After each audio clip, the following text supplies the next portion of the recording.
Welcome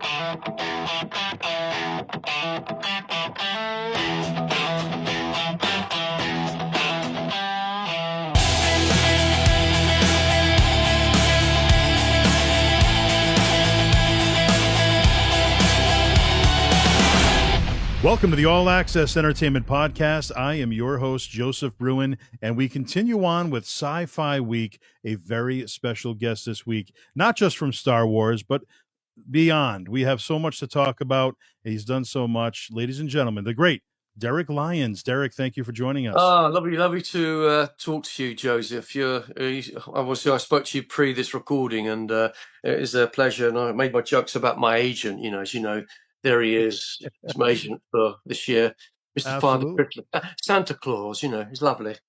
Visiting for the holidays. Yeah, happy holidays, as they said in America. Yeah, same to you, and it's a pleasure to have you. I do actually love you. I do love American people. I may be a bit negative about.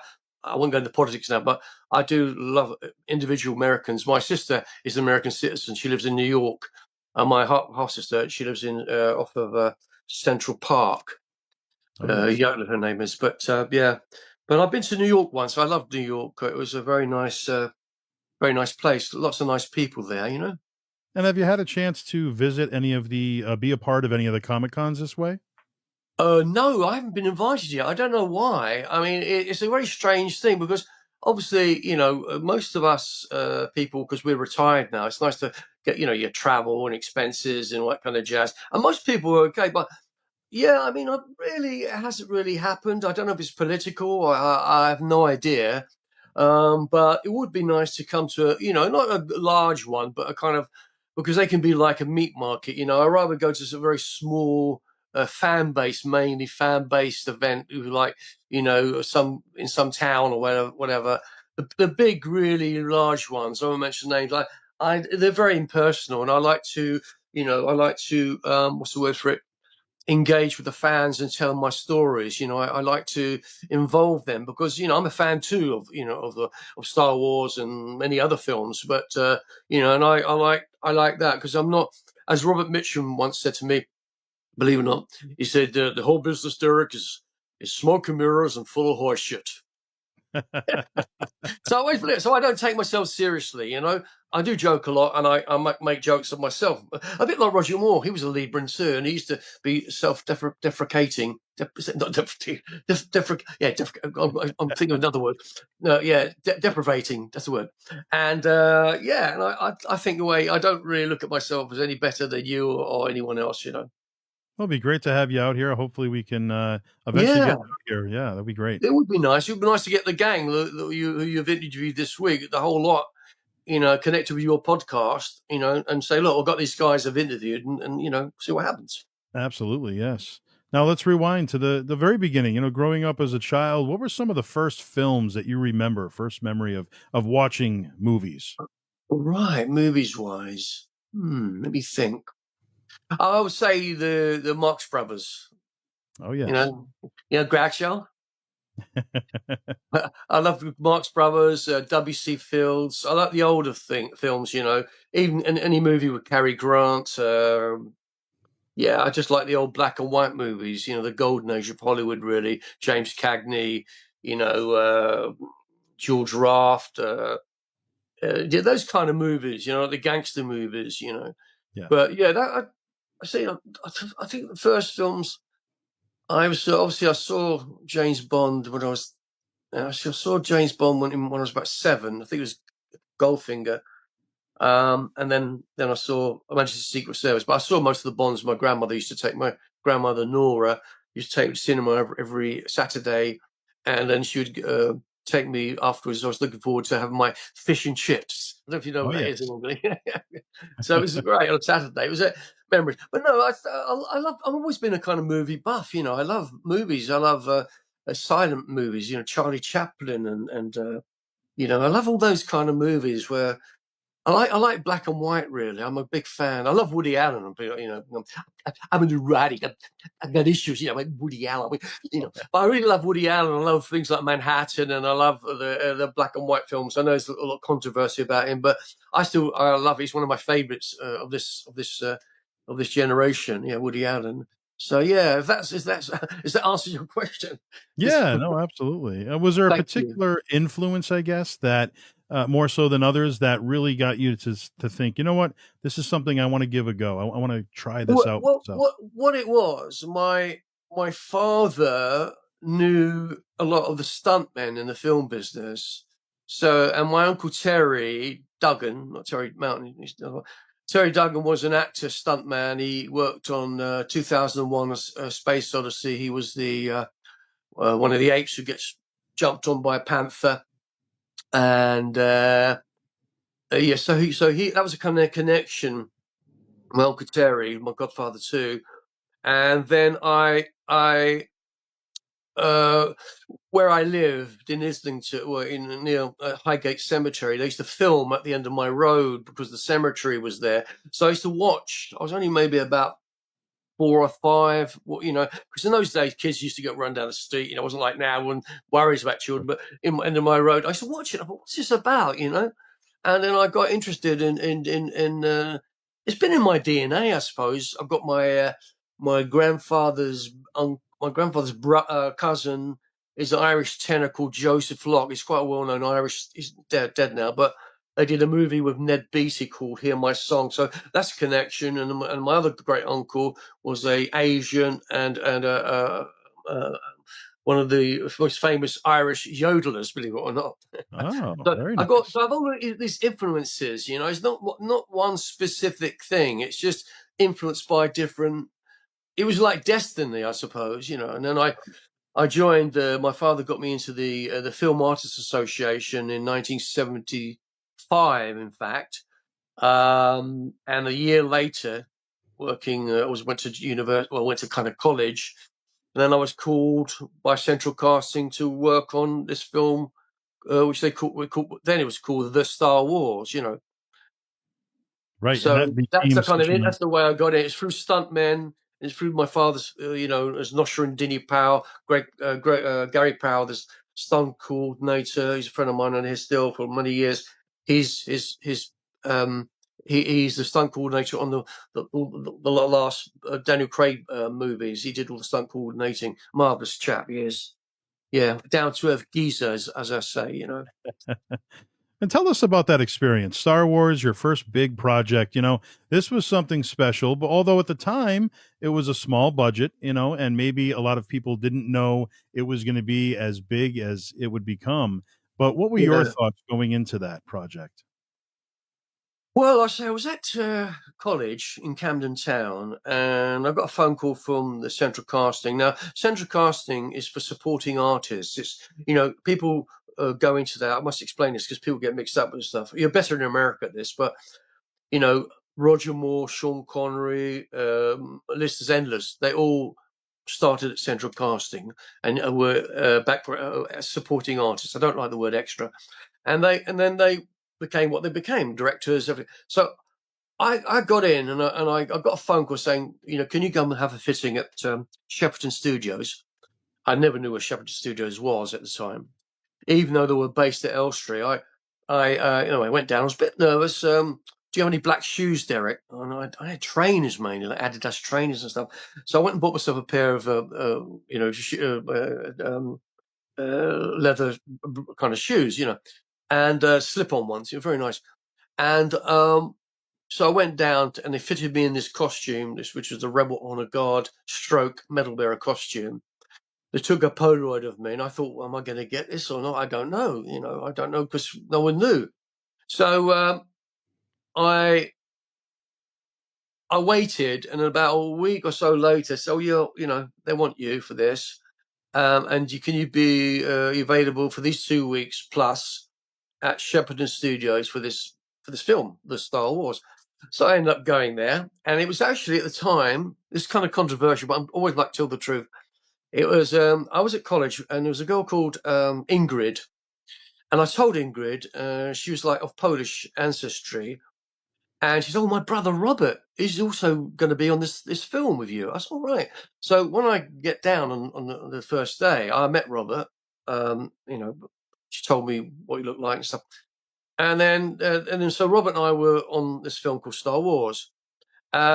We were the first scenes we were involved with was in the medal bearing scene, and most of us were what they did, they didn't have, I don't think they had cutouts. So what they did is they had 200 people dressed in different costumes, and they moved them along as they were filming. So they matted it together.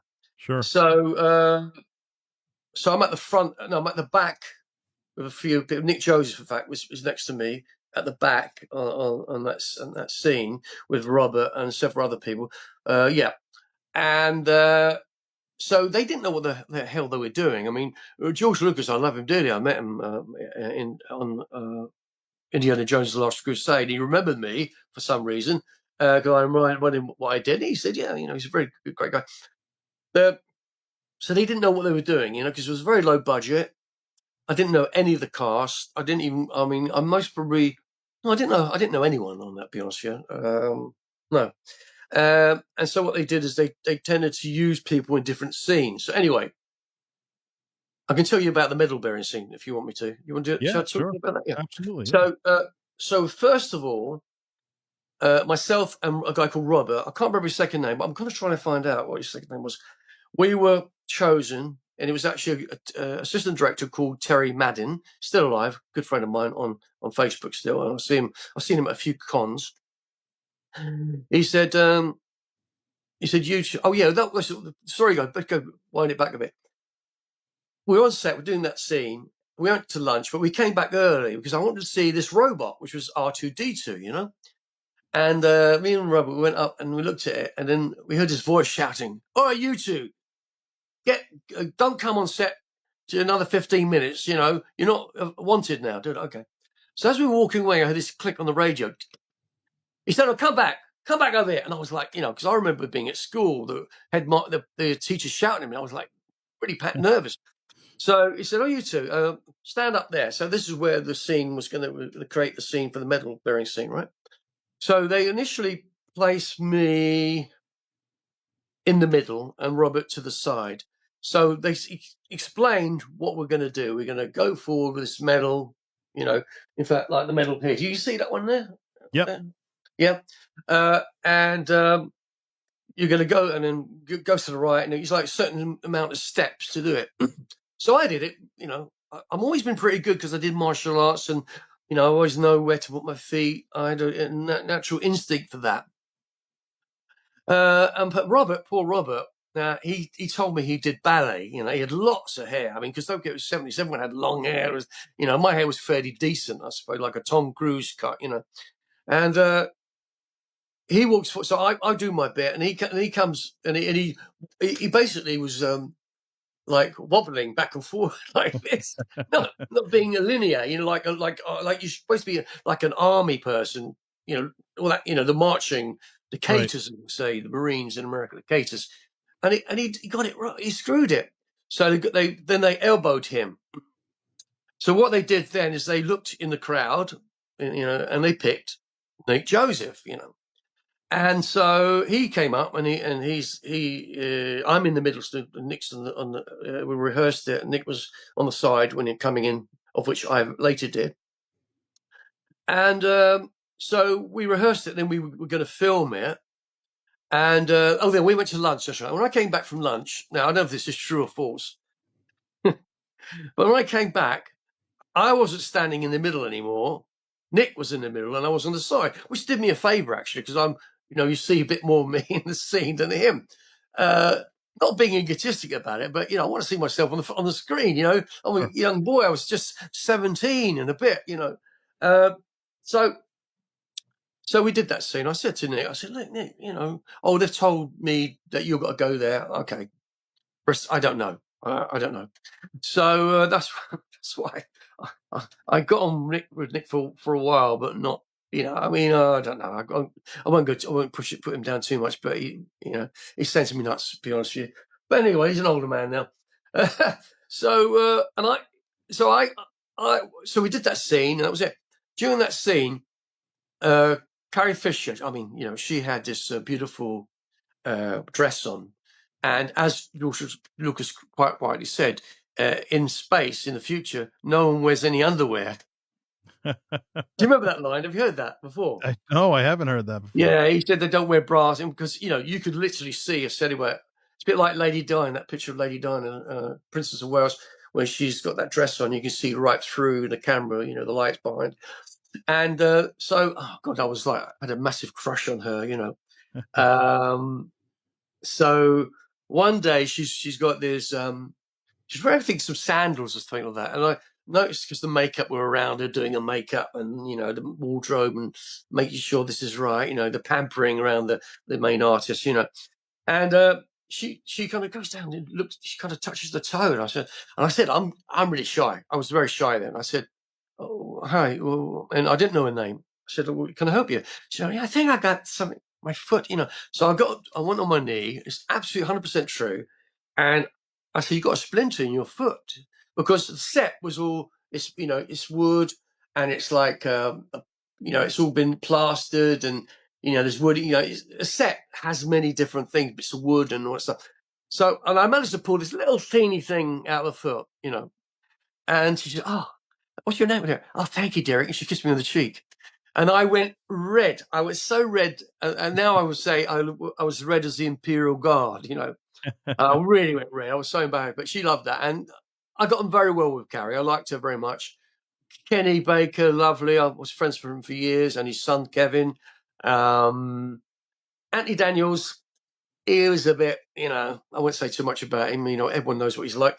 But it was all right. And it was Harrison Ford, very quiet. He didn't really, unassuming.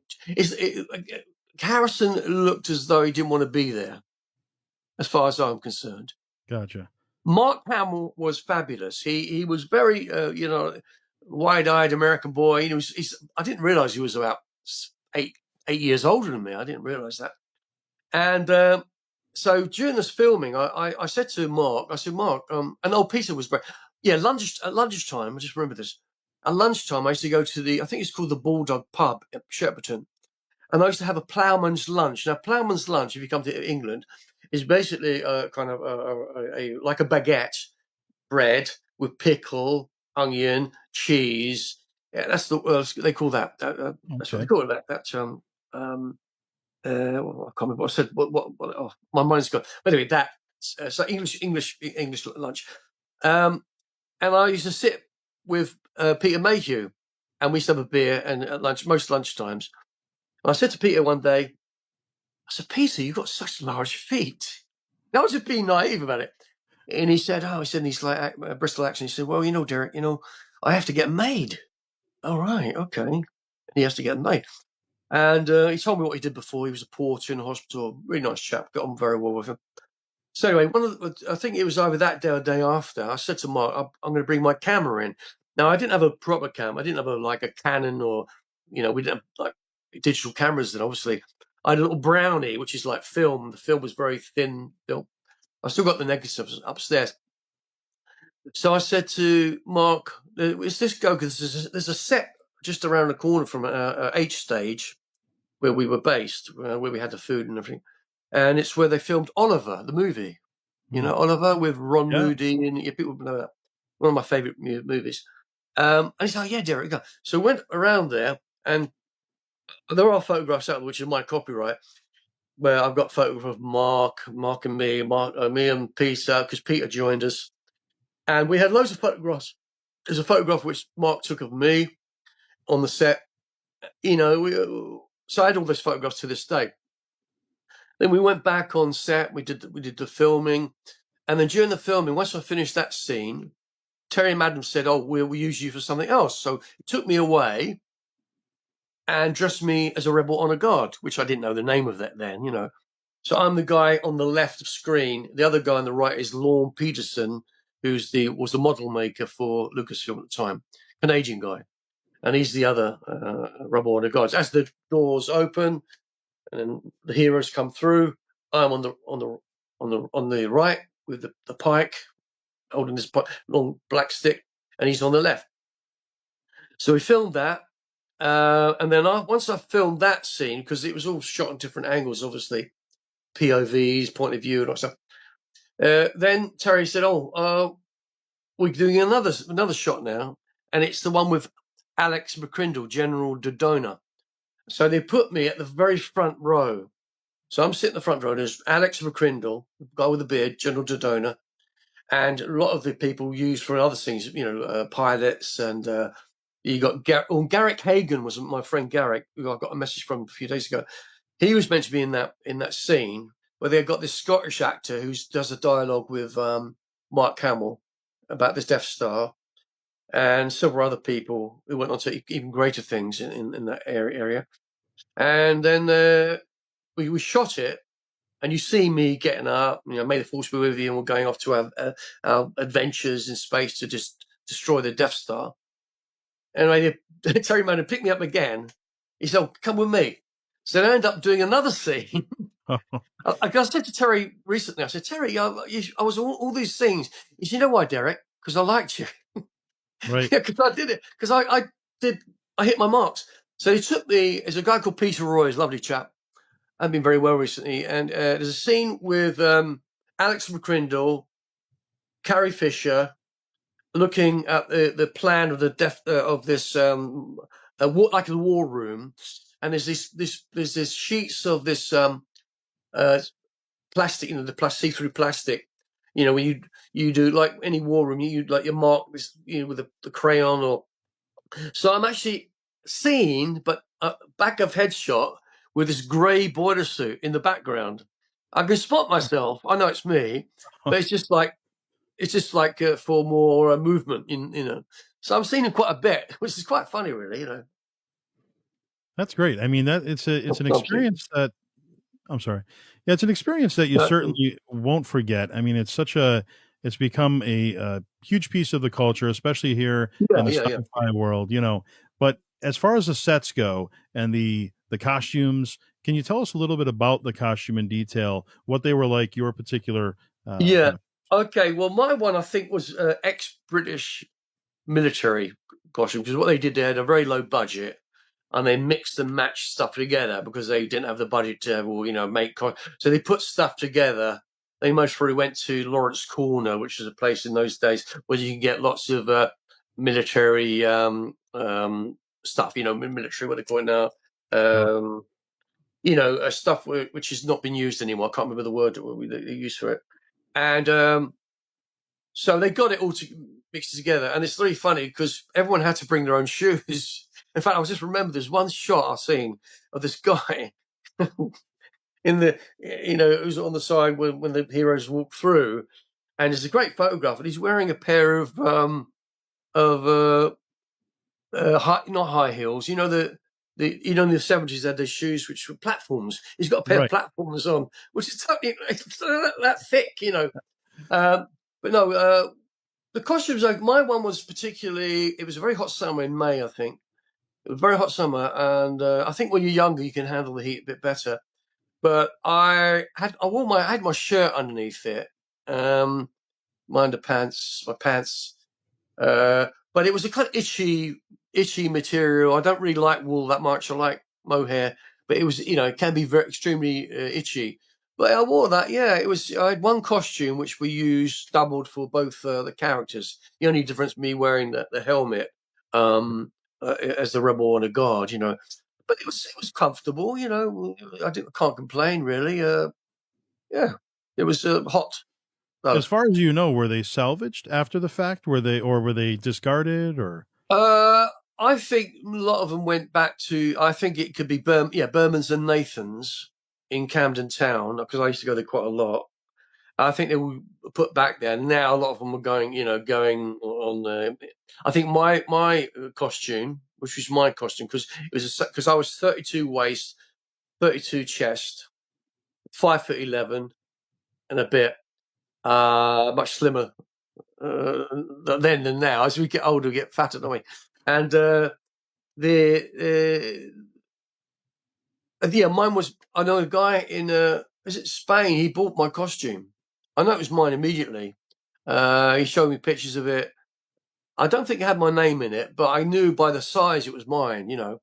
Yeah, Wow. but yeah, they went on to collectors, and it goes on and on and on. I mean, there are two medals, for example, which Jason Joyner, the promoter at Showmasters, nice friend of mine, he bought he actually bought those two. He has the original medals, of which Master Replicas asked him a few years ago if they could take one and mold it, get a mold from it to make. And I actually had one. My ex-wife, she bought me one. It was almost $600 because it was actually gold plated. Like a Oh, gold, 22 karat gold. But I sadly, financial, I just said it a few years ago, but that's the way it is. But yeah, but but I think a lot of it went to just, went back and was recycled onto other movies. I don't know.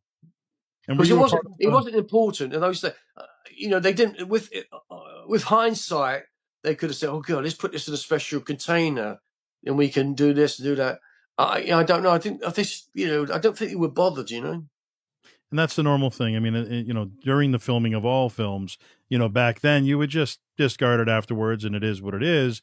But yes, exactly. Hindsight, looking back now, if I Yeah. just that, they've become collector's pieces, like you said. Oh, yeah, it's fantastic. I've seen, some great people out there, and they have really beautiful collections. And I sell my medal, which I get made. I used to have a website. I got rid of that. I can't be bothered with it. But I'd sell my medal and with extra. I always give extra stuff. If I sell my medal, I always give about 4 signed pictures or 5, depending.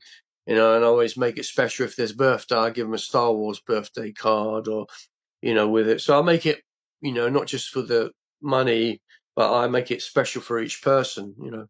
Personal experience, which is Yeah, nice. exactly. Now, when it comes to the premiere of the film, were you there for that? Was there one for? No, no, not really. Because I then went into the music business. I worked for. I was a messenger, office boy for Record Mirror and Sounds through the punk period. So from late 76, 77, 78, I was around all the punks, the Pistols, the Stranglers, I got to know all those kind of people. So it was not, and I used to take photographs in of them. Lots were published. So I was trying to think what I'm going to do, and no, I didn't go to the premiere. I think some people were invited, but I think it's because if I in fact, I did go to the premiere or the crew premiere. I keep kicking that. Sorry if it wobbles. I went to the crew premiere of Empire Strikes Back, Oh yes. and Carrie Fisher and Mark Hamill were in the audience. They were in front of me. I didn't know that. Oh wow. I Okay. arrived there. I'm sitting there, and then at the end, when it's a great movie, The Empire Strikes Back. As the lights went up, they turned around, and all the kids were going, And I spoke to Carrie and Mark, and they signed and programmed for me.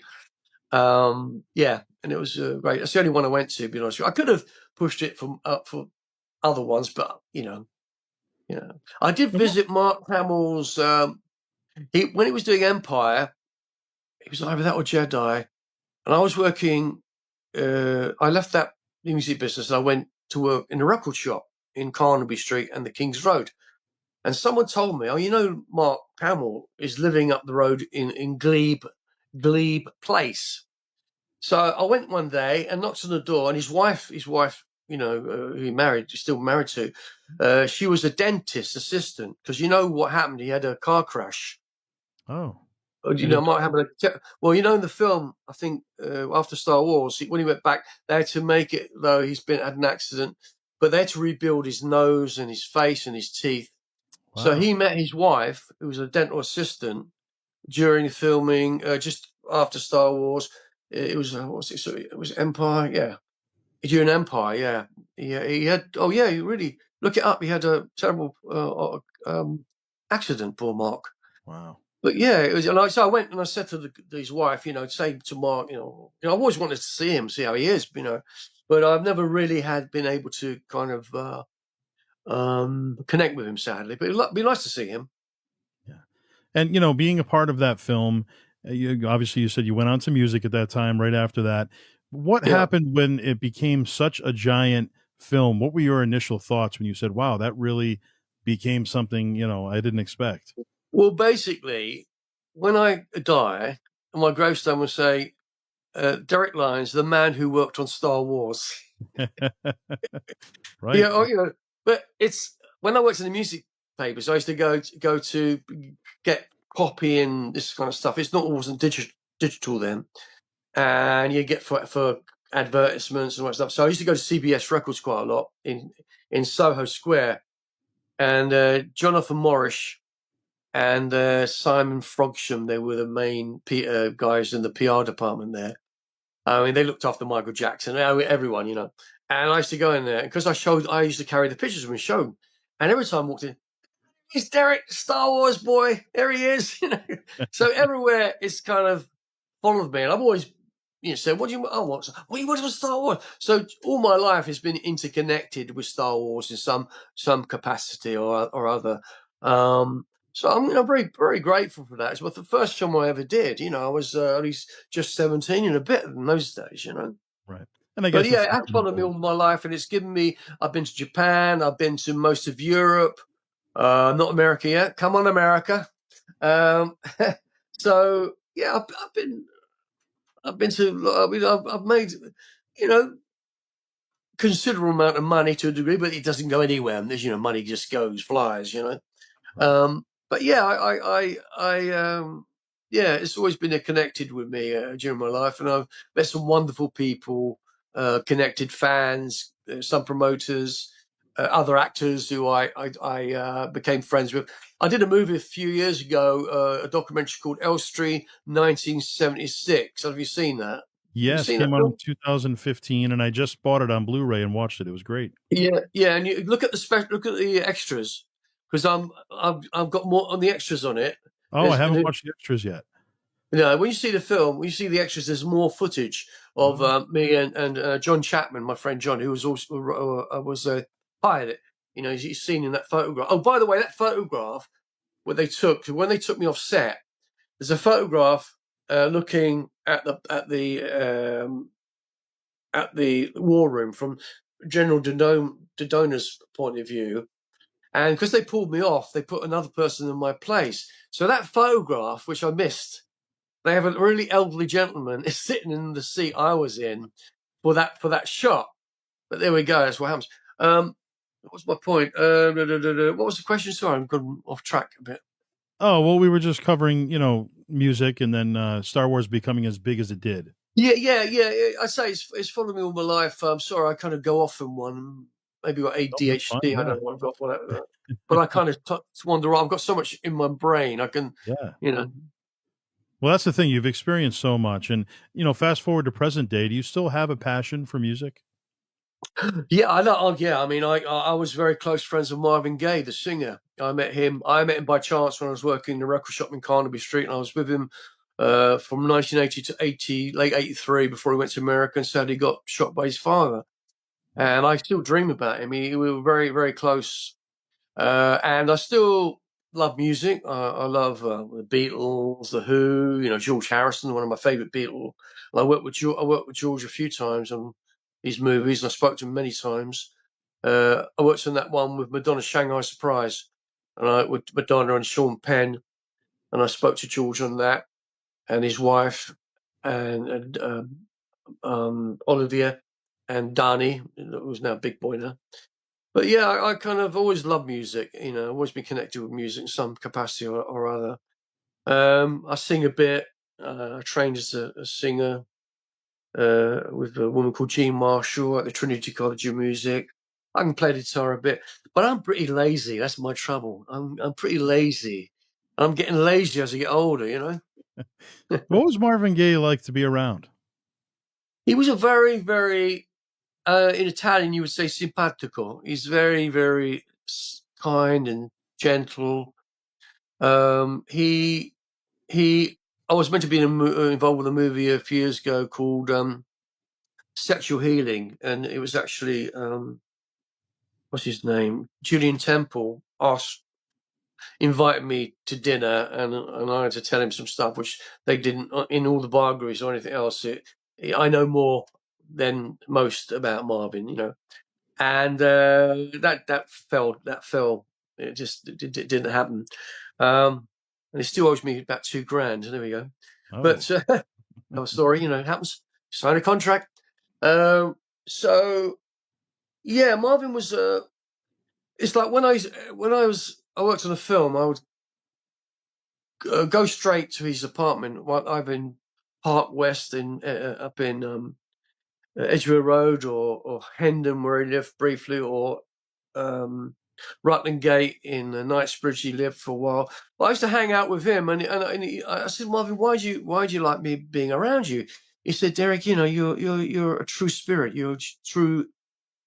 You're kind and true spirit. Well, and because I wasn't after anything from him, and I had all these hangers on black, white, whatever it may be, who were horrible, horrible people. But I ended up staying with him for a week in Belgium. There's a guy called Freddie Cusack, who was a music promoter who brought Muhammad Ali to Belgium, and then Marvin. And then Marvin was great out there because he didn't take any cocaine. He was mainly smoking marijuana. And I used to go running with him. And one day he put the cassette in the car, Mercedes he was driving, and I was singing duets with him. Like, Oh, wow. I was singing, yeah. And eventually he said to me, he said, Derek, you've got a great voice. I was in a studio at Odyssey Studios in Marble Arch, Brown Street, Odyssey Studios. And he said to me, he said to me just before that, that's right, at his apartment in Knightsbridge, he played his Yamaha organ, and he said, can you sing a song? So I sang Hey Jude, a Beatles song. So, he goes, Derek, you got a beautiful ballad voice. He said, one day, Derek, we do an album together. Oh, wow. Yeah, and it breaks my heart that never happened, Sure. And I actually went and trained for 5 years because of Marvin. I have a 2.5 octave range. I did have, and I could have been an opera singer because I had that, because I'm quite a big chest person. I could belt it out at one point. But music. Marvin was fantastic. I won't say anything bad word about him. It's just the people around him, Don't forget, he died on his 45th birthday. He was born on the 2nd of April. He died on basically the 2nd of April. My friend John Everington said to me, because Marvin said, "Can you get my chart done?" So my friend John did a birth chart, and I gave it to Marvin. And John happened to bumped into him once in Victoria Station. And then I remember when Marvin died, John Everington, still a good friend of mine, he was very close, by the way. John was a very close friend of Leonard Cohen, one of my heroes too. And he did a death chart, and it was almost though Marvin was born here and he died here equally to the time he was born. In other words, it's almost like he chose to die that time. Wow. It's kind of really bizarre. I do believe in that kind of stuff anyway. Sure. But yeah, great guy, great guy. I've been offered a few times to write a book about him, which I will do at some point. And I've got to do my autobiography, which I'm still writing. It's called The Lion's Tale. That's a good one, isn't it? I was just going to ask you, you've done so much and been a part of so much. Will you be coming out with one yourself? I will do eventually. Yeah, it will happen. I'm too young for it at the moment, but I'm just taking my time, and I'm slightly dyslexic, so I kind of find it difficult to sometimes get it sorted, Sure. Yeah. Now, being a part of other films, of course, 1980, you were a part of Flash Gordon. Oh, what yeah. was that process like for you? Fantastic. One of the best films I've ever worked on. I got on very well with Ornella Muti. Ciao, Bella. And Max von Sydow, and obviously Sam J. Jones. And I'm in the documentary Life After Flash. If you check that out, I'm in that. But it was Dino De Laurentiis, and I think that a lot of the production, being an Italian, hey, mafioso, I think it was a lot of Italian money, mafia money, to be honest with you, because they were spending fortunes. I was on it for 8 weeks. I was on a lot of money, really. I mean, really unbelievable amount of money. We were based at Shepperton, and I was 3 different characters: Oborian, a Ming Man, and Aquarian. Yeah. I'm seeing different scenes in it, different characters. But it was a wonderful film. And I got to know Ornella Muti very well. And I used to go, she said, Daddy, can you go to my room? And I want you to ring with my makeup artist, ring this, because you understand Portuguese and Italian. Yeah. So I had to do things for her, which I did. In fact, the last day of her shoot, she came up to me, and I was like, I had this silver underpants on, pants, briefs Yeah. on, with this plastic thing, see through, and this big bubble head thing, which I took it off at that point.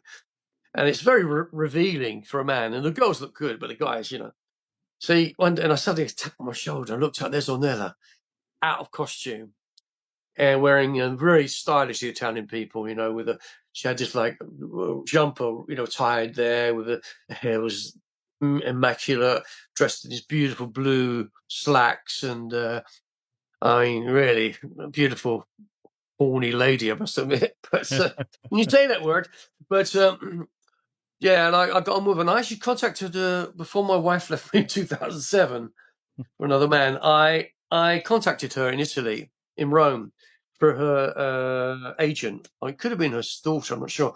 And Ornella sent me a signed picture and said, "Oh, Derek, hopefully," and a letter by email saying, "Oh, I'd love to see you again next time you're in Rome. Look me up." So I got on very well with her. Peter Wingard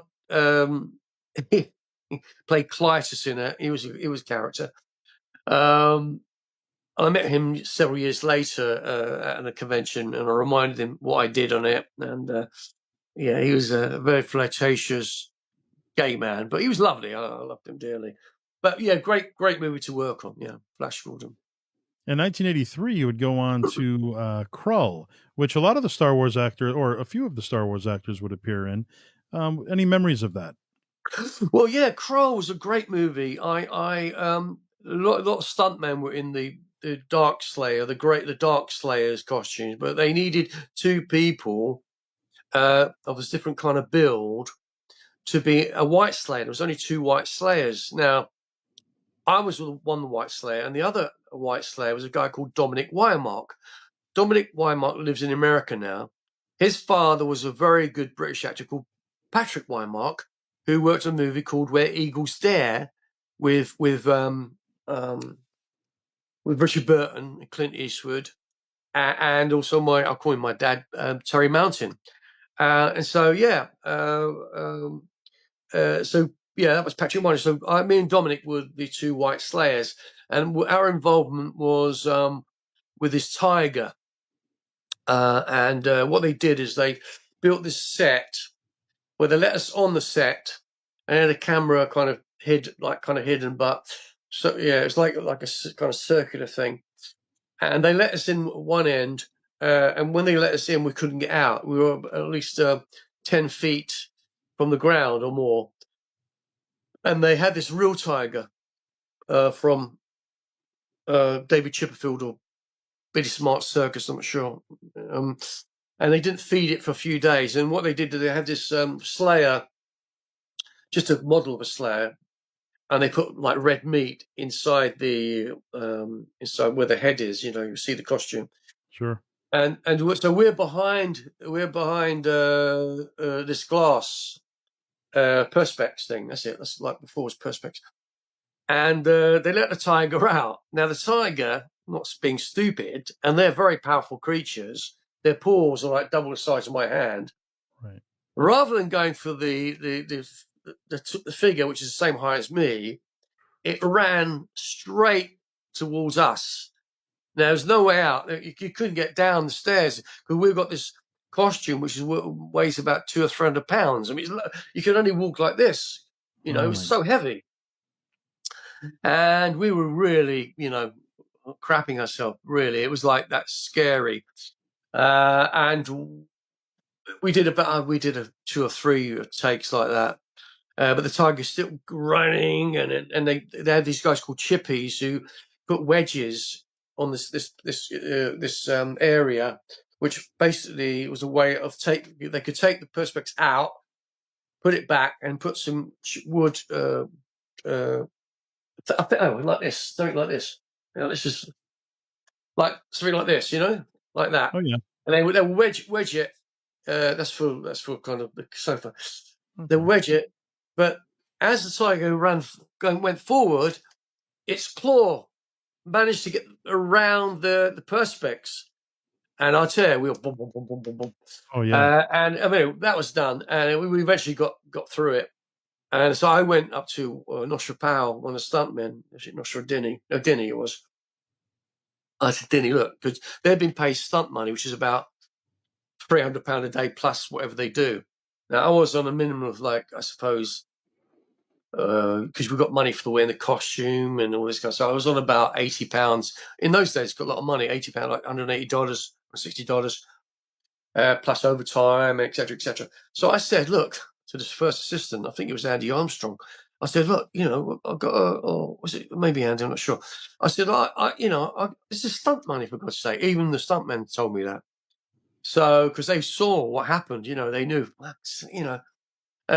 so I had to go to the producer, me and Dominic. Now, Dominic is with us, but I could always, I could always talk, I was a bit shy, but I did talk. I said, look, you got to pay us more money. He says, I spoke to Stuntman. I won't say who it is, but you got to give us at least like 300 quid for this, the whole thing.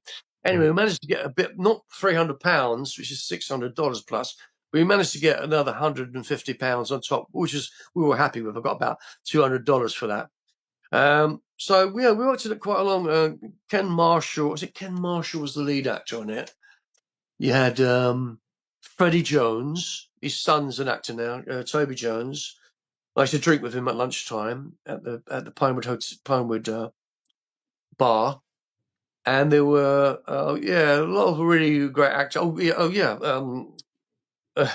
It was Robbie Coltrane and the Irish actor. God, oh, what's his name? Oh, I know his name, and I met him a few times afterwards. Taken, the guy in Taken, Irish guy. Oh, Liam Neeson. Yeah, Liam. Sorry, I can't remember everyone, but Liam, yeah, he was on it, and quite a few other actors who went on to bigger things were on it. I didn't really speak. He talked to them because, as far as I'm the same as them. We just want to talk to me. Talk to me. If you don't want to talk, I don't care. Yeah. So yeah, so quite a lot of people were on that. I mean, it was a great.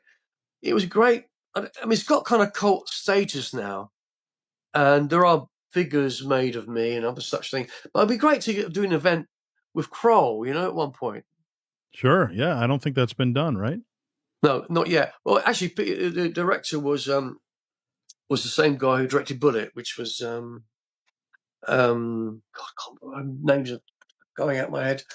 What was his name? The same director as Bullet. I can't remember now. It comes to me in a minute.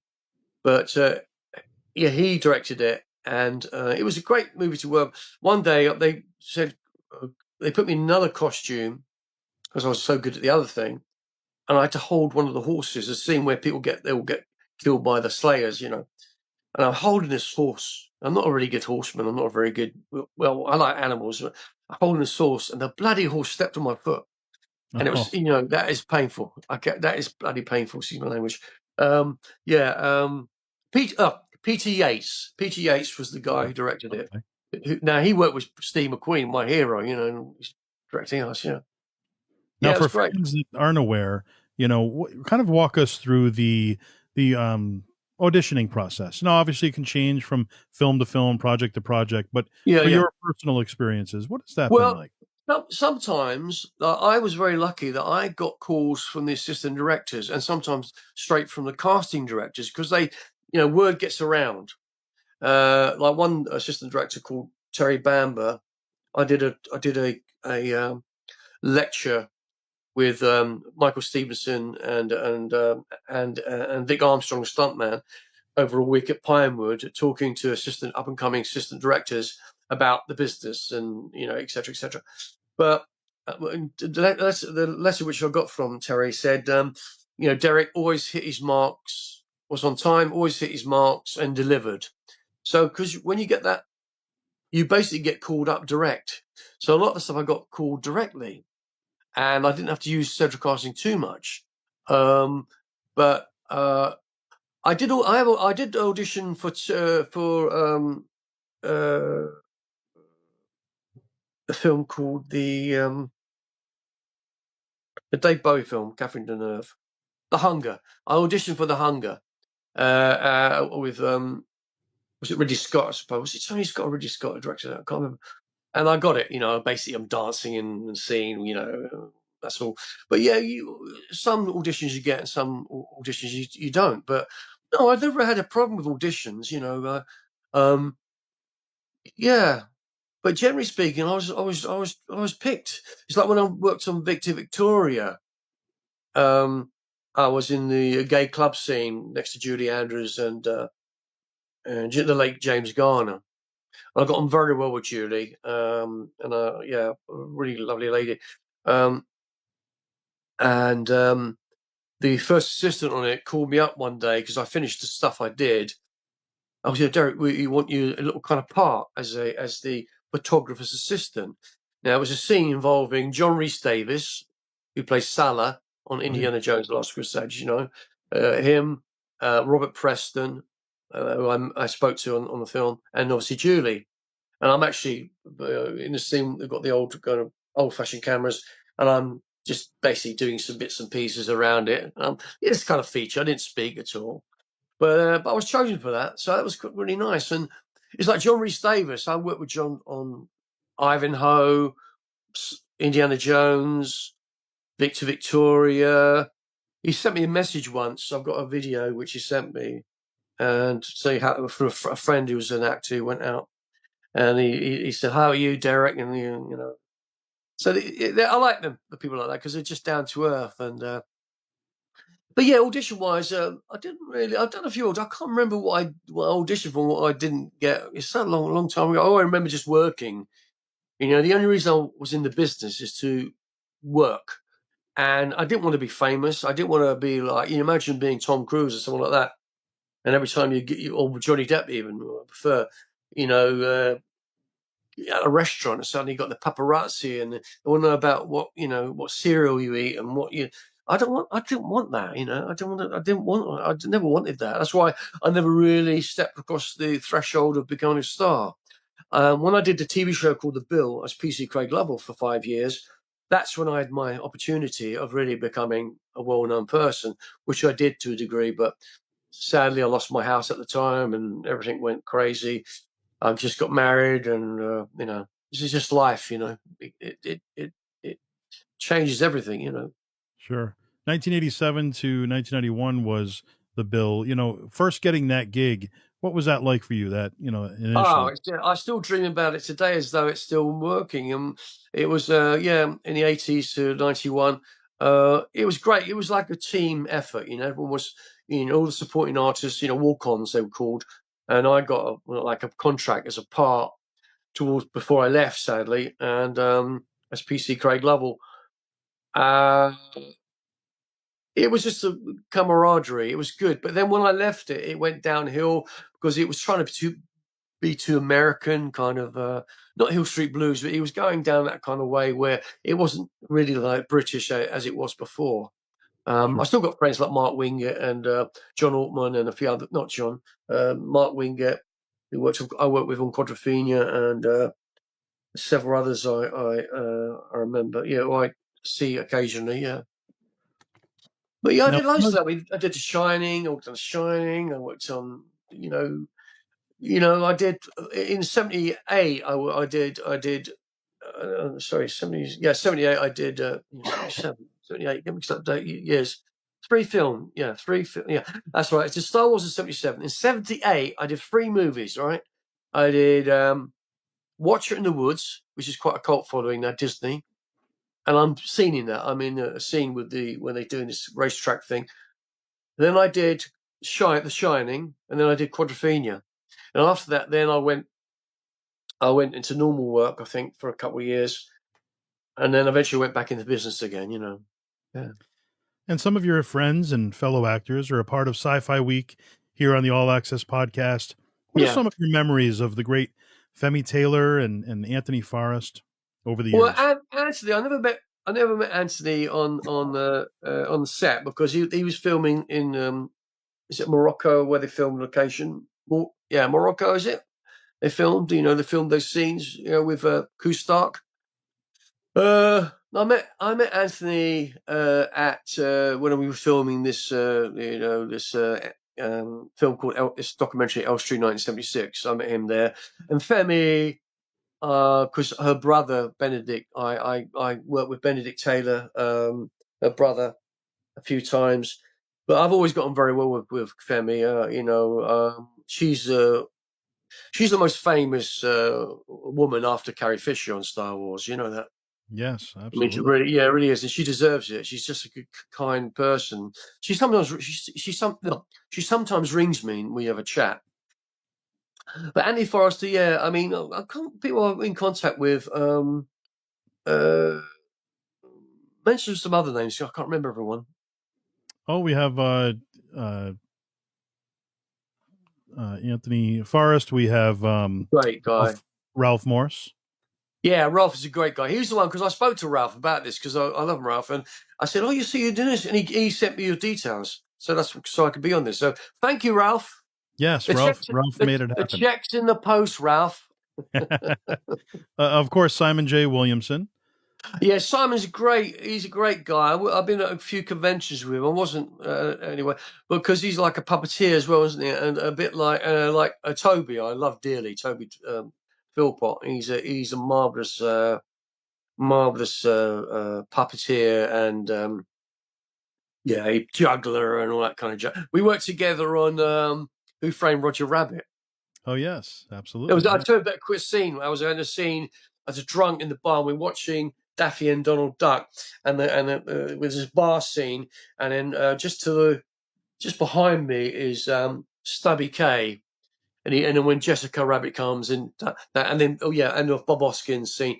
But I'm this. They did the late great what's his name, Jeremy Bullock's brother. Oh God, died recently.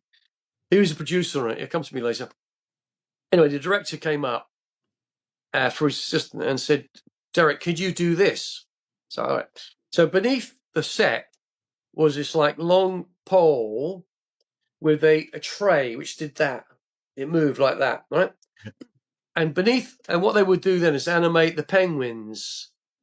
The penguins go around. They're like waiters. Yeah. So they're going around, and the guy operating the actual the penguin, the actual tray thing was Toby. Oh, Toby's wow. beneath me. Toby, you're beneath me. So he's beneath me, and so the director said to me, "Oh, could you do this?" So what he said is that the tray's gonna come like here, right? You're gonna flip it up in the air with a packet of cigarettes. What you're gonna do is that as it's going in front of you, you're gonna grab it in the air, right? Knock it down, and hopefully, the cigarettes are. When you knock something down, sometimes the cigarette comes out. So it's absolutely true. There are in the hidden vaults this shot. So I'm like being drunk, a bit I was a bit O2T drunk. I was like, let's go moving around like that, looking at Daffy and Donald Duck, and it comes to raw action, flips it up in the air. I grab it, knock it down, and throw the cigarette in my mouth. Right on one take. Oh wow. I said, can you do that again? I've always been pretty good. I've always been pretty good at if I grab something like that, I can always look. See, Yeah. I can see that. I caught that. Well, Yep. yeah. I've always been good at grabbing, that way. So, so we did that, and I did it. And then the second take wasn't so good, and I eventually got it a few more times. But when you see the movie, it's not there. They've cut it out. Oh man, after all that. Yeah, no, yeah. It was. I should have spoke to Robert Watts. Robert Watts is the one who sadly died recently. He was the producer, and I spoke to Robert about that. There's supposed to be extra footage somewhere on another, maybe when it's the 50th anniversary or something. It never came up. Hopefully. And what advice do you have for something like that? Showbiz, it happens all the time.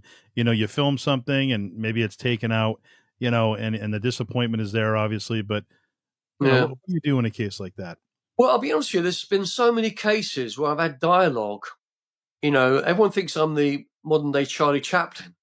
It's funny. And I've had dialogue on things. I've been perfectly fine. I did a scene with Martin Landau, from Space 1999 and North by Northwest. So I've been familiar with him, and his wife was Barbara Bach. And it was a thing called Empire State, And the helicopter lands. We was filming it in the city, and he comes out in the helicopter, comes up to me, and he goes up to me, and we improvise. He said, hello, he goes, oh, hello, Julian. I've heard a lot about you. And I said, hello, Chuck. Would you like to follow me? We're going to look at the plans now. So when I saw I bought the Blu-ray. It's totally cut. But I saw when I saw it on TV on Channel 4, it was there. But when I bought the box set, they've cut me out. I don't know why.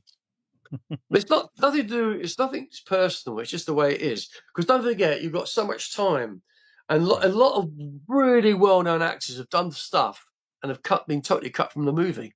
Yeah, and that's why this uncredited thing goes on. I mean, there's so many people like Bruce Willis and Tom Cruise and Clint Eastwood who have been uncredited on the movie. I've got a lot of uncredited stuff, but it doesn't mean I wasn't in the movie. It doesn't mean I didn't have a part. You know, it's just the way it is. You know. Yeah. I mean, Alan Ladd had 10 films which were uncredited. Yeah. So, I say, talking about movies, The Shining was a great example where I had to go for a literary audition. They sent me up to Elstree Studios for this Kubrick. It's just a Stanley Kubrick movie. Okay. 1978, go up there, walk in, go to the wardrobe, and Stanley was very fussy about everything, and he would choose every single person to be in his movie.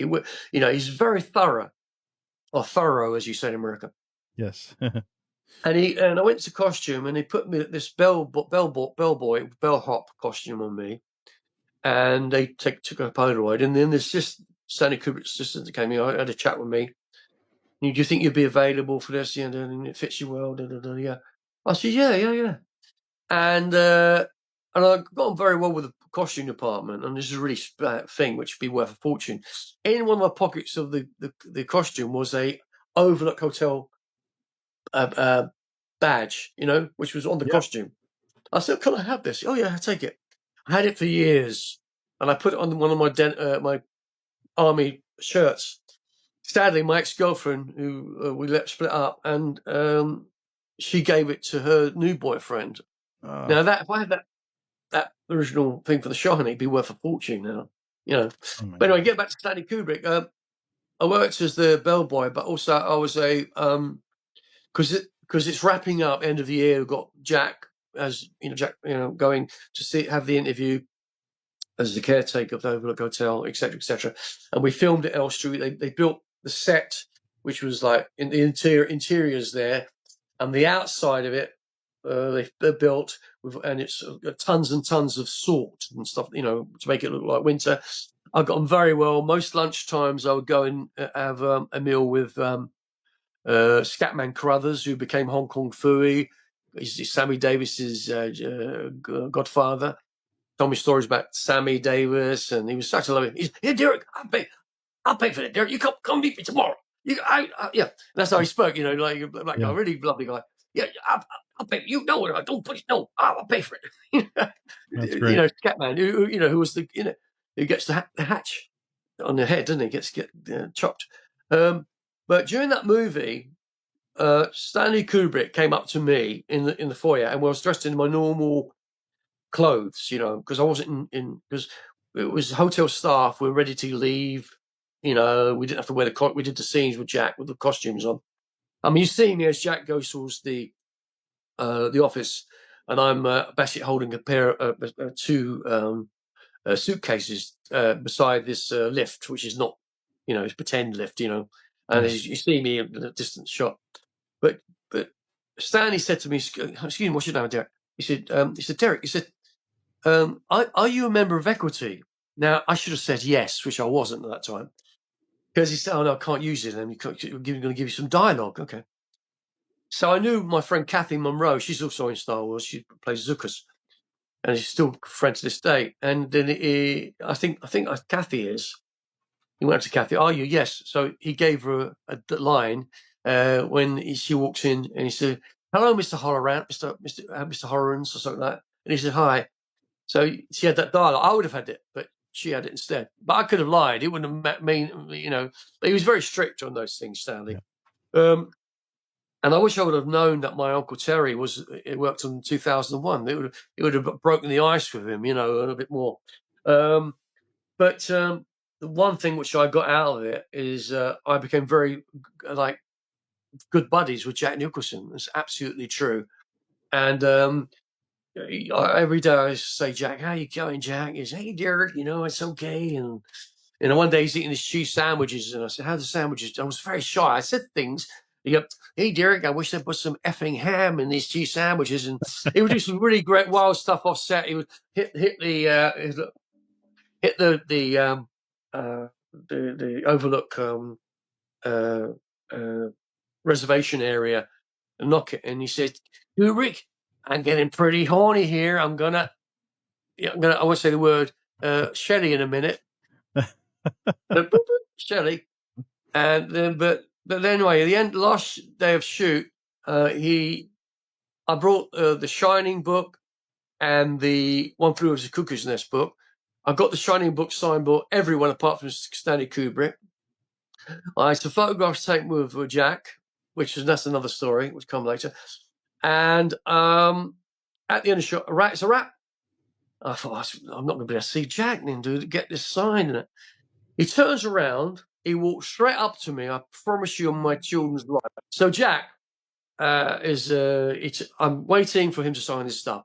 So he turns around, comes straight up to me, puts his arm around me, takes me upstairs to the dressing room, puts the key in the door, opens a bit like the room 237. Yeah, 237. That's what I've got here. Go in there. I remember I've got a visual memory really good. There's a cassette player, the old cassette players, where you push the thing down.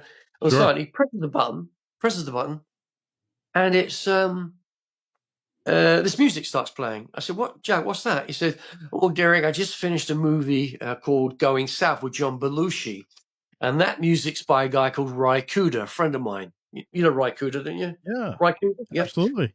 Yeah. So then he starts taking his clothes off and getting into his normal gear, and I'm sitting at the coffee table. Now, what I did, I brought the two books and a bit of paper just for sign from my friend Lucas. And I had this 5-shilling coin, which I was given to it when I was born, actually. But I wanted to give him something, not to get favour, but I'm that kind of person. So I'm sitting opposite Jack Nicholson, all right, and he's sitting there. I'm sitting there, and he goes, "Oh, Derek, what did it?" And he just signed one book, to Derek, regards, good wishes and regards, warmest regards, Jack Nicholson. He signed the 2 books. He signed another bit of paper for me. He signed one for my friend. I said, "Jack, I've got something for you." He said, "Yeah, really? Really, Derek?" I said, "Yeah." So I got this coin out of it. It was actually in a special plastic container. I said, "I'd like you to have this, Jack." He said, "What's this?" I said, "Well, it was given to me when I was born in 1958. But I think you're marvelous, and you've told me stories about what you did at MGM and where you worked, what you did, and you've been very good to me on this. I'm quite a shy person, really. So I gave him this coin. He looked at me. He went, "Derek, are you sure about that, Derek?" I said, "Yeah." We said, "Derek, that's the nicest thing anyone's ever given me." And with that, I promise you, he had a little tear in his eye. And I promise you, he got a little tear. Because Jack, he's been through a lot in his life. His father was alcoholic. He's brought up by his sister. He's been through, I read everything about him. He's been through a lot, And he did have a little tear. I'm not making it up. So eventually I left, walked out the door. And then when I worked on any movie after that, I always got one of the background support. And I said, "Derek, we hear that, you went to Jack Nicholson's dressing room." And in those days, everyone thought, "Oh, you must be gay," or, there must be something going on. But no, absolutely not, And because I was kind of pretty in those days in some ways, and I did get propositions by a lot of producers and directors who happen to be homosexual, which is nothing wrong with that. I don't care, but I'm not that way inclined, So, so I got on well with Jack. And my friend Dave Whiting, who I'm still friends with today, he's 80 now. I bumped into him in the West End once in Patisserie Valley, which is a coffee shop, very famous at one point. And he had this costume with him. He said, "Oh, Derek, can I have a chat with you? Because I know that you got on well with Jack. I'm about to meet him. This is his costume for Batman. The Joker." I actually saw the Joker costume and Wow. touched it, the boots and everything, before even Jack wore it, because they fitted him. And I said to Dave, I said, well, he's like this and like that. I remember it's quite a few years ago. Anyway, him and Jack clicked. And Jack eventually invited him he stayed in America in his LA house, and that kind of, cocaine lifestyle, In fact, Dave said to me, he's a real Cockney guy, but he's very artistic. He was involved with Adam the Ant, and he did the costume for Adam the Ant, and if you know who that is. And he actually, what did he say? He said, Jack, one day I was sitting there having a joint with Jack, let's go, joint with Jack. And guess who walks in? No, Mick Jagger, Joe Pesci, and who's the other one? Joe Pesci and the other Joe Pesci and the other tiny guy who played the Penguin. Oh, what's his name? Oh, This is small as well, small guy. Oh, Joe Pesci and the other guy. Who was in Was he in Twins with Arnold Danny DeVito. Schwarzenegger? Yeah, they all walked in. They're all smoking and then taking the cocaine. Yeah. Yeah, it's Hollywood, baby. But no, so I know diversified, but they may find that interesting. But no, Jack, Dave didn't like the LA lifestyle, and he wanted to come over to do a film called Memphis Belle, which he did with Matthew Modine, who's still his friend to this day. But Jack offered him a part in The Two Jakes, the follow-up to Chinatown. See how life is? It's like right. mixed. It's all crisscrossed. Everything's crosses. Yep. But I could have gone to LA. Peter Hunt, who's now dead, who directed On Her Majesty's Secret Service, good friend. I worked with him for 9 weeks on Last Days of Pompeii with Laurence Olivier and other such people. And he invited me to go to LA. He sent me a one-way ticket to go and stay with him in Bel Air in his house, and he was going to kind of help my career because he helped George Lazenby's career to a degree, and he screwed it up, sadly, old George. But yeah, I've had so many opportunities to do more, But there we go. Who cares, You've been a part of so much. And how about memories of Sir Anthony Hopkins? Oh yeah, Anthony Hopkins. I worked with Anthony. I worked with him on. I worked on Ivanhoe first with John Rhys Davies, and then I moved over to the other set, Roosevelt Productions, to a film called The Hunchback of Notre Dame with with Leslie Ann Down playing Esmeralda, and Anthony playing Quasimodo. And I went up to him a few times because don't forget, his eye is down there, and you feel sorry. You feel sorry for him. So I started talking to him. Then when I used to go to the West End to this esoteric bookshop which sells things on mysticism and religion and all that stuff, I bumped into him several times, and we used to chat away. And then years later, I went to see him in what's it called? King Lear. I think it was 86. Yeah, I think so. At the National, and then 3 hours. I mean, it was boring. I liked Shakespeare. It was such a long, boring thing. And I went backstage afterwards, and he came out. He's obviously had a shower. He's rubbing his head. He looked at me. He walked up to me. He said, "I know you, don't I? I know you." And he recognised me from before. So he says, "Dad, can I give you a lift anywhere?" So go down the car park into his. He had a left-drive car. Left-hand drive car. He said, "Where do you live?" I said, "Well, I live in Islington." He said, "Well, I live in the King's Road." I said, "That's good. I can get the train from Sloane Square straight to Highbury. It would take less time than going the other way." So I spent about half an hour chatting with him and asking him about what his advice. And he said, "I recommend this book called The Power of Positive Thinking by Norman Vincent Peale." And it's a very Christian view of life. I don't know if you're familiar. And you do these affirmations like, "I can do all things through Christ, which strengthens me. If God before me, who can be against me?" So that helped him a lot. And it helped me to a degree. And so I got Lefty sign my the program, which I have.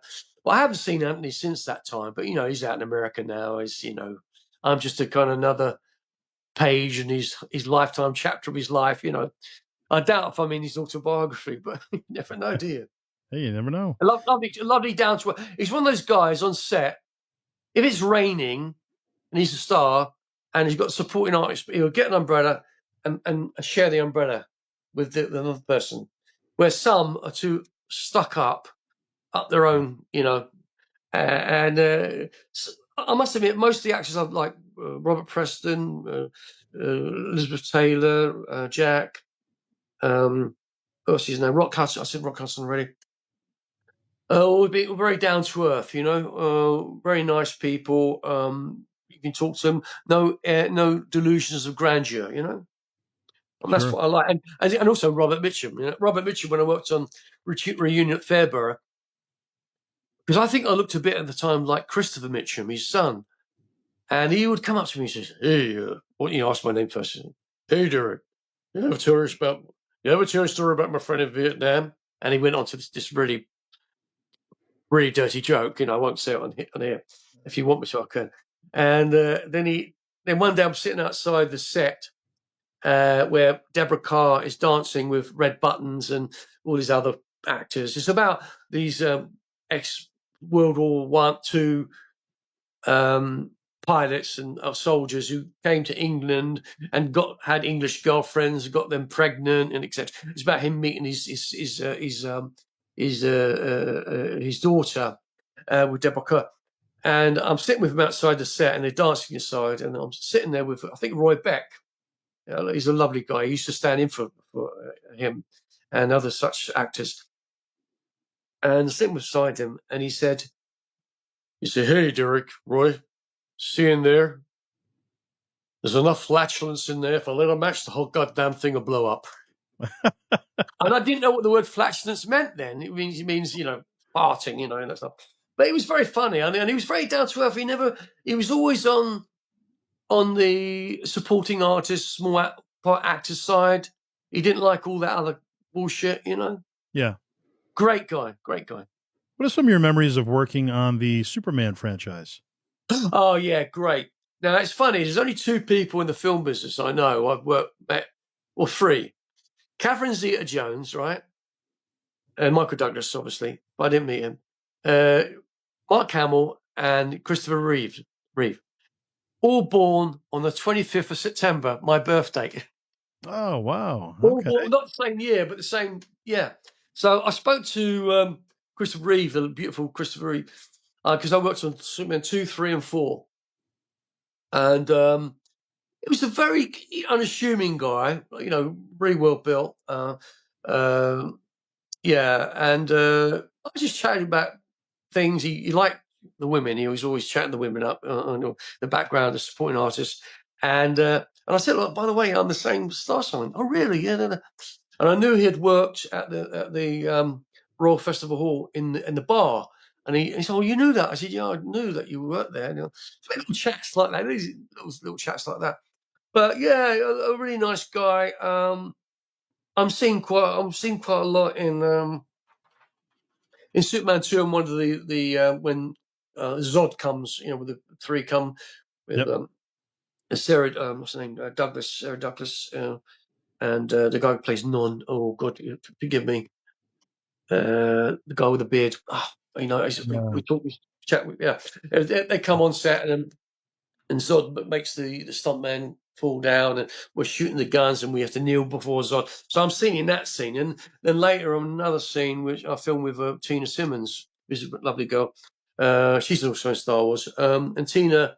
Uh, we're in the underground shot where Superman stops the train, which we filmed at Aldwych, and with Margaret Kidler, Margot.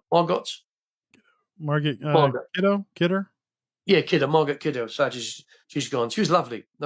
So I'm in that scene, and I'm a Russian. So I'm seen in a few of the films in little bits and pieces, But yeah, and also there's one particular scene where they cut on the last one they filmed, and I'm actually dancing next to Christopher Reeve. We filmed it in the West End. It was me. There's Christopher Reeve with Meryl Hemingway. Was it? Yeah, dancing, and there's me dancing with some other woman. I've got a white tuxedo on, dancing right beside Christopher Reeve. But they cut it from the film. But you can see the stills which they shot. What a But no, memory. he was a lovely guy, very shy. He because Dave Prowse, who used to live down the road from me, he's a nice guy, Dave. He was the bodybuilding instructor for a while to help Christopher train. Oh, okay. But then he got sadly chucked off for some reason. I won't go into the details, but he got thrown off sadly because of something he said. That's why you've got to be so careful. When you work on movies, you've got to keep everything private. You can't start saying that you can't stop because you get a bad reputation. Right. You've been a part of so many great projects over the years. If you could pick one, it may be tough, but if you could pick one, what was your number one favorite project that you've been a part of thus far? I don't know. I did Lords of Discipline. That was very good with Bill Paxton, because I knew I was very good friends with Bill Paxton. Sadly, he's gone. I spoke to him up to about a week before he died. Sadly, the heart problem. But I'm just thinking, Lords of Discipline, Flash Gordon. Okay, Indiana Jones and the Last Crusade. Ah, okay. And what stands out for you? Pardon? What stands out for that? Well, I tell you what, I auditioned for Raiders. I got a part in Raiders at the end sequence when they all get blown up with the Ark of the Covenant. But I sadly booked my holiday in Portugal, and I couldn't. Well, I said I can't. They picked me, but I said I can't do it now because I'm away. I booked my ticket. But several of my friends, Alan Austin and John Mogridge, I don't know if you're having on this, no, you're not. Shame you didn't get John. They're in that scene. They get blown to pieces and stuff. But then 2 films later, Lee Cleary, who's the first assistant now in Canada, who does all the X-Men movies, lovely guy. He gave me a call, and because they like people they can trust, so I was one of the 3 Nazi soldiers around the Ark of the Covenant thing. There's a few others there. There was a few others stuntmen because the whole thing falls to pieces. But I think it was that one because I ended up seeing Steven Spielberg, speaking to Steven Spielberg, meeting George Lucas again, and I chatted with. I've got a book here signed by George Lucas, Spielberg, Harrison Ford, John Rhys Davies, Daniel Elliott. It'd be worth a lot of money one day. I think so. But yeah, and Sean Connery. It's all very personalised. But that was great. And then Michael Jackson came on set. I've got to tell you a funny story about Michael. Yeah.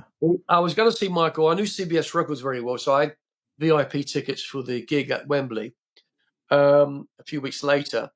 And he came on set with Jordan, little boy, say no more.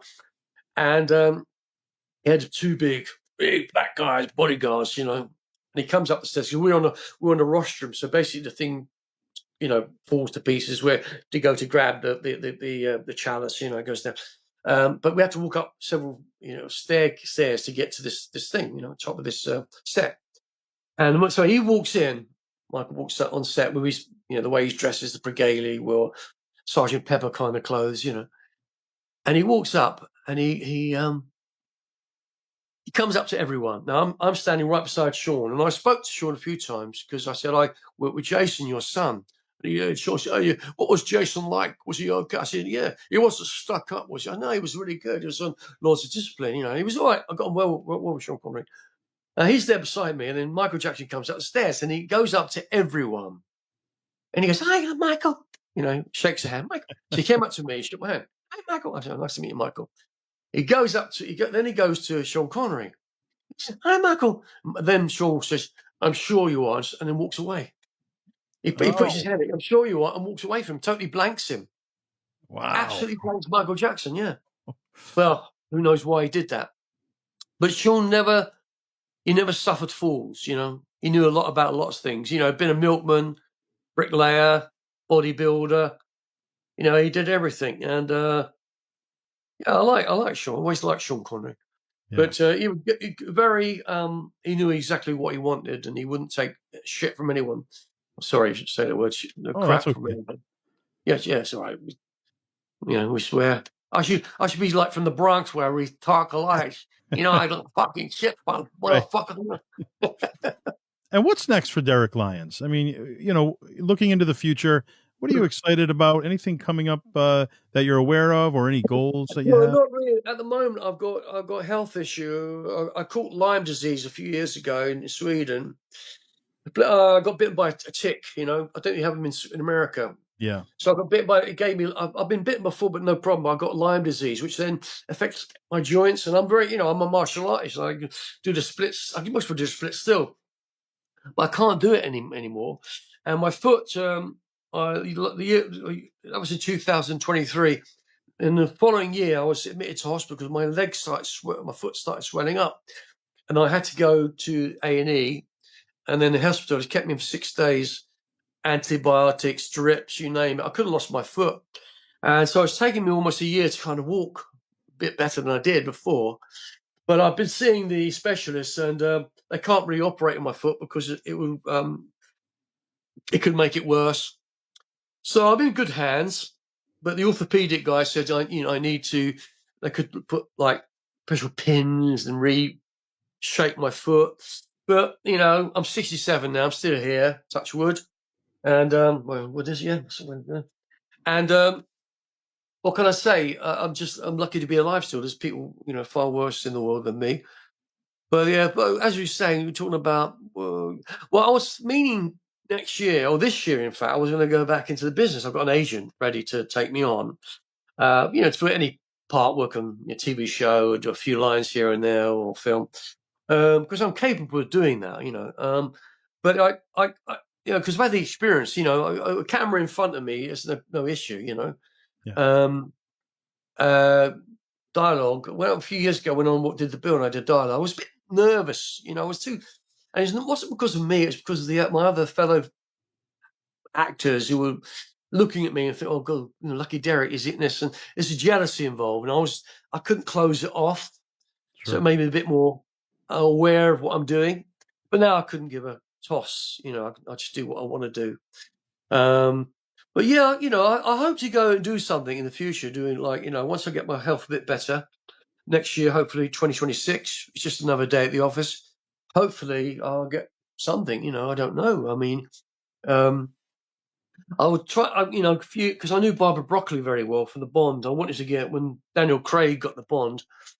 I was in contact with her at the time, and I didn't really. I was going through a lot of depression because my wife left me, and my children and stuff, and I I I wasn't in the right state of mind, as it were, to take on a role. But I'm open. If it happens, great. If it doesn't, it's no problem. As long as I keep my health, I'm still on this beautiful Mother Earth, and I can speak to my friends and speak to lovely people like you. I'm quite happy to just go with the flow. Be honest with you. Absolutely. Another project you were a part of, The Living Daylights. Any memories of that? Well, yeah. I did 4 Bond movies. I got picked. It was Barbara who chose me, and I was meant to be one of the MI6 agents who basically grab. We come up the stairs. I was with my other friend, Ray Seven, and the late Paul Robert Grayson. And we come up the stairs. We put this gear on for his jump jet shot, and then I take him up the stairs, up the top to the jump jet, and it was like a part. It was a great little part, and I did it, several times. I remember Desmond Llewellyn, and you hear me saying, "Come on, boys," and I say something. You can hear me briefly saying something, and so that was kind of good experience. I never saw Timothy Dalton on that, but I didn't see him on Flash because he was on Flash Gordon as well with Brian Blessed and the rest of them.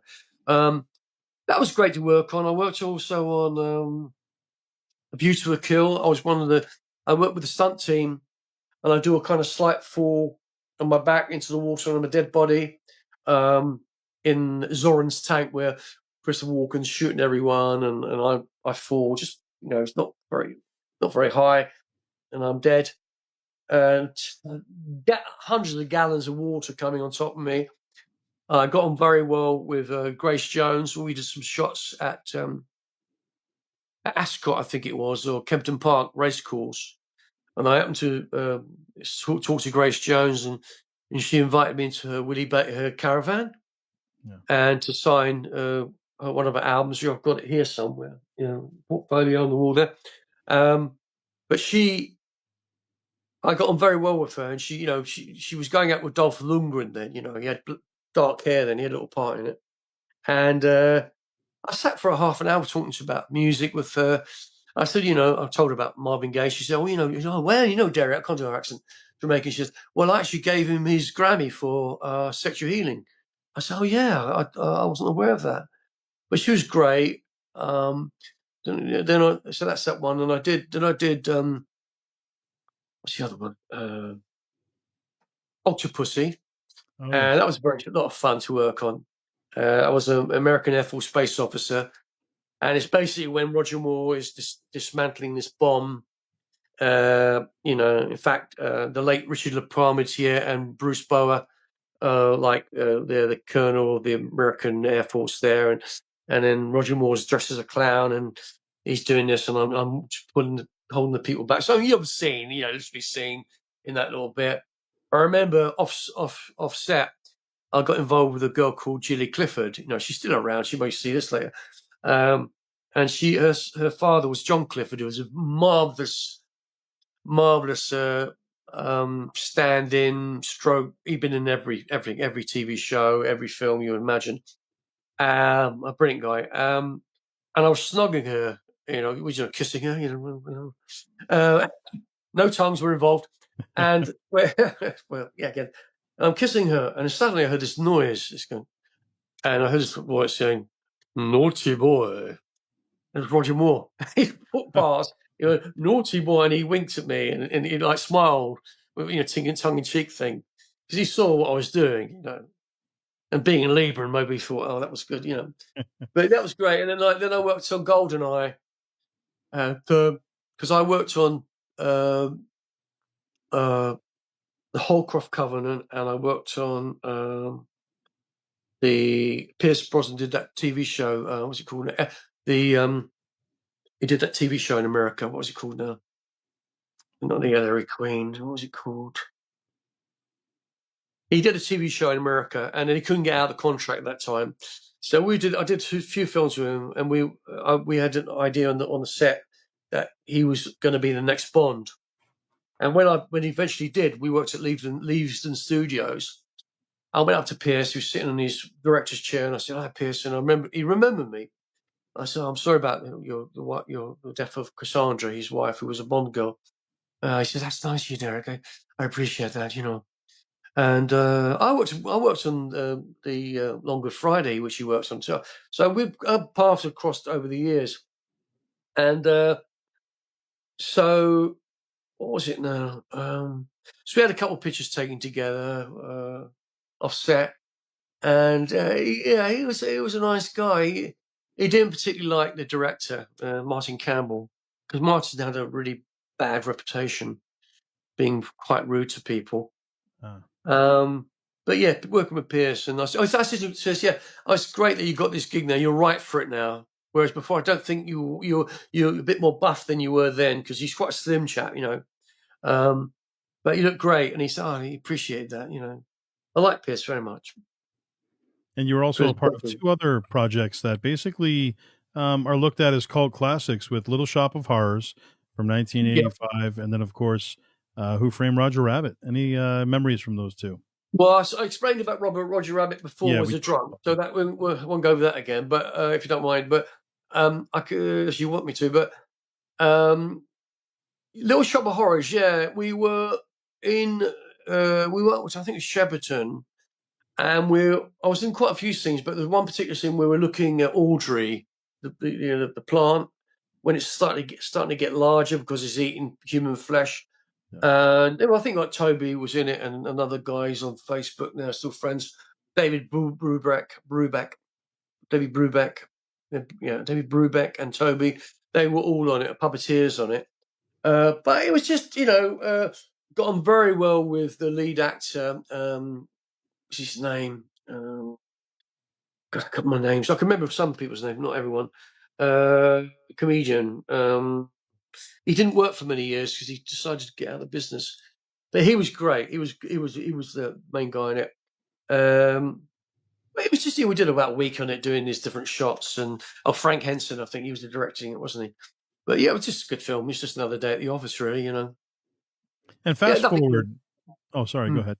That's no, nothing to really talk about. I can't really think of any stories. But you see me, there's one shot, you see me looking in the window with at Audrey, and yeah, An iconic he, film, indeed. You know, he didn't eat me though, did he? What was that?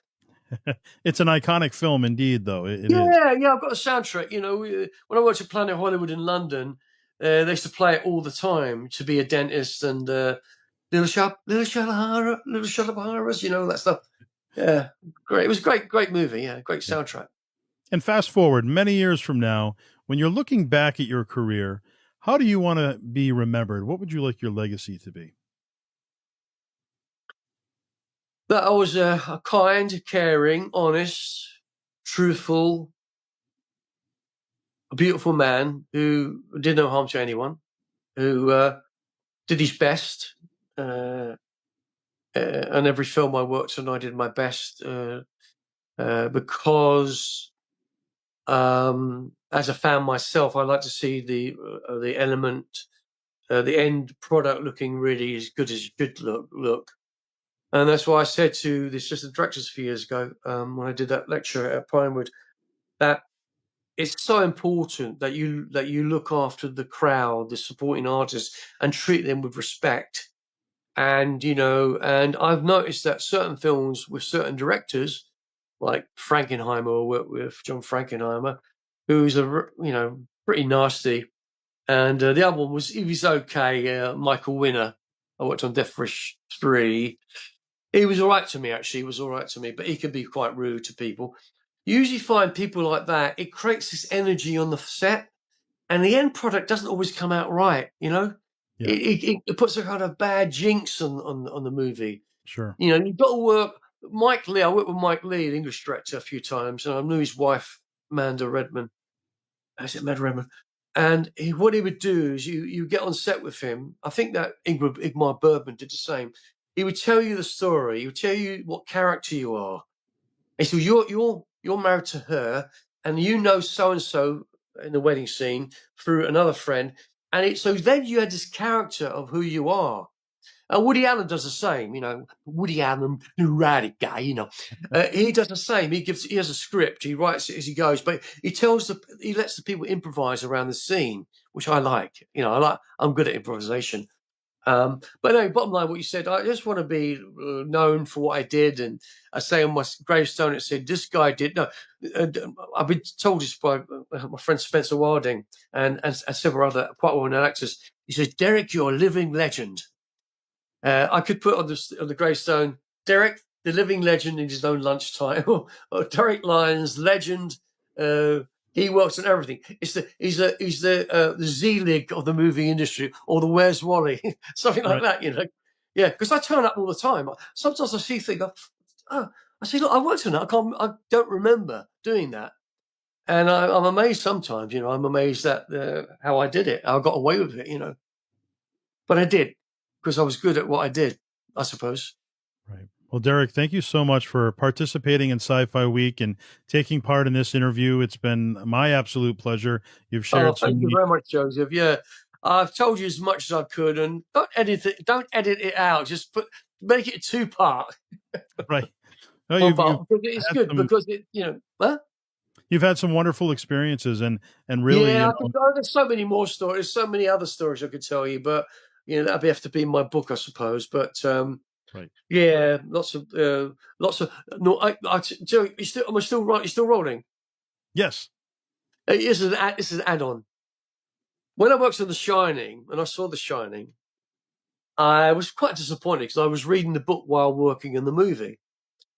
And there's that scene where in room 237 where Jack goes in. Oh, no, Jack goes in. I think it's the room. And there's a scene where this beautiful woman comes out the shower, and she like embraces Jack, and then it becomes an old woman. Yeah, do you remember Yeah. that? Yes. Yeah. Well, when I watched on Supergirl with Helen Slater, Peter O'Toole, Susanna York, Mia Farrow, I was one of the Superman people. I feel like I'm David Lynch now. I met David. You're beautiful, Derek. You're beautiful. And that girl, that same girl, and I didn't know it was the same person. We end up in this kind of, on the set, we were in this like cocoon things, like cocoon. And we're like with each other, and we're half naked really, because we've got these little skimpy numbers on. She did too. And she's gone now, sadly. But we did have a liaison dangerous, I would say. Oh, Alive on set. I won't say any more than that. Just have a guess of what happened, but it was a bit naughty. And especially with Peter O'Toole and that down there, we're up there having a bit of a ding dong jiggy jiggy. Absolutely true. Yeah. Wow. Well, thank you again, Derek. You've done so much, and like you said, I mean, we've only touched on just some of it, but we look forward to the book when it is out, and certainly. Yeah, thank you. Yeah. So for Derek Lyons, sorry, you go on. Sorry. Well, for Derek Lyons, I'm Joseph Bruen, and this has been the All Access Entertainment Podcast. Don't forget to like, subscribe, leave your comments. We'd love to hear your comments about the interview, and really thank everybody for tuning in. So, Derek, any closing words? Yes. Merry Christmas to one and all. And also don't forget, as Albert Finney once said to me, count your blessings. Merry Christmas to you as well, and to everybody watching. Thank you so much. Happy holidays. Man. Thank you very much. Lovely talking to you. Thank you. We'll see you next time. Thank you.